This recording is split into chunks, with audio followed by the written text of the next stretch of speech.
নিজেদের গলাটাকেই ফাটাতে হবে। সুমিত্রা মন্ডল একদম সিম্পল হাউস ওয়াইফ, খন্তি নাড়া, রান্না করা, ছেলে মেয়েকে মানুষ করা, এটা সবারই ঘরের ফ্যাক্টর, তাই না? তার মধ্যেও খুঁজছিলাম কিছু, লাইফে কিছু করার ইচ্ছা ছিল, আর সেই খুঁজতে খুঁজতে মোদিকারের দরজায় আসা। আমি বারবার বলি, আমরা অনেককে অ্যাপ্রোচ করি, প্ল্যান শো করতে যাই। আমাকে যে জয়েন করিয়েছিল সেই আপলাইনের আমি একটাই টিম মেম্বার, মানে আমাকেই শুধু জয়েন করিয়েছিল, তার আর কোনো টিম ছিল না। হয়তো মিনিংসটা কেউ বুঝতে পারেনি। আমরা প্রচুর জয়েনিং করাই, তাই তো? আমার আপলাইনের আমি একমাত্র ডাউনলাইন। হারিয়ে যেতে পারতাম। একটাই কথা বলবো, আজকে সেশন করেছি, মর্নিং সেশনে কারা ছিলেন জানি না,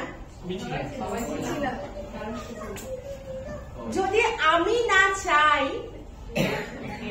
যত বড় গ্রেট আপলাইন থাক না কেন, ঠেলতে ঠেলতে ঠেলতে আপলাইনও হাঁপিয়ে যাবে। সবার আগে জেতার জন্য আপনার মনের ইচ্ছা শক্তি অনেক বড় দরকার।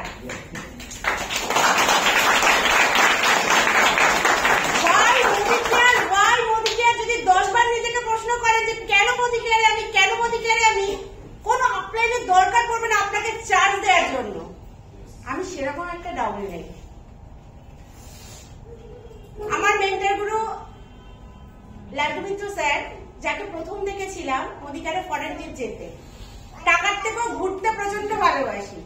কত ব্যাংক ব্যালেন্স আছে সেটার দিকে বলবো, যা আছে ওটাকে নিয়ে ঘুরে আসি।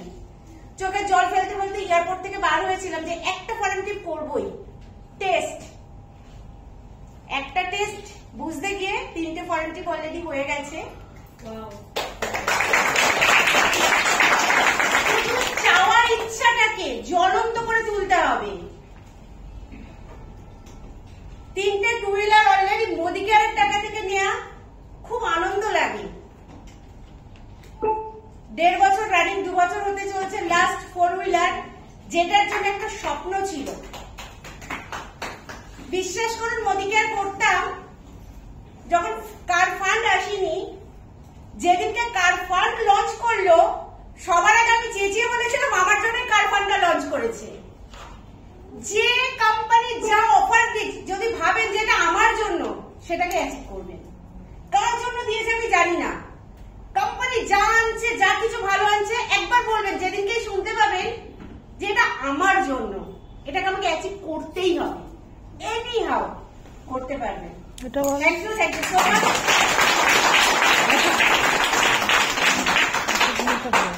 Good morning.